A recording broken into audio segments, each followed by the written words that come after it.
তিন শ্রেণীর ব্যক্তির বিরুদ্ধে আল্লাহ বলেন আমি নিজেই কিয়ামতের দিন মামলা দায়ের করব। I will be against them in the day of judgment. Three categories of people I will be against them in the day of judgment. তিন শ্রেণীর লোক কিয়ামতের দিন তারা ছাড় পাবে না।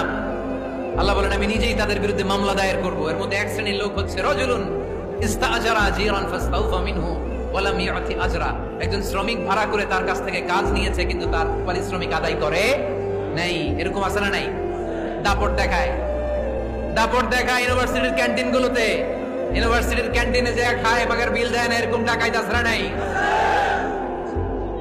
চায়ের দোকানে চা খায় আগে পরে দিমু বিল দেয় না, আছে না নাই? দোকানে যে পণ্য কিনে বিল দেয় না পরে দিমু, আছে না নাই? কিয়ামতের দিন আল্লাহ তোর এই মাস্তানি ছুটাবে, চিল্লা এখন ঠিক কিনা? আনা খাসমুহুম, আমি নিজেই তাদের বিরুদ্ধে মামলা দায়ের করব। কথাটা কার? এজন্য বিশ্বনবী বললেন খবরদার, মেহনতি মানুষ, খেটে খাওয়া মানুষ, এদের দোয়া কবুল হয়ে যায়।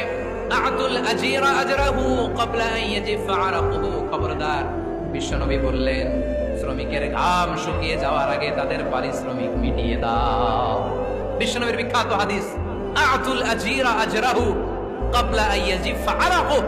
শ্রমিকের ঘাম মাটিতে লাগার আগে, শুকিয়ে যাওয়ার আগে তাদের পারিশ্রমিক মিটিয়ে দাও।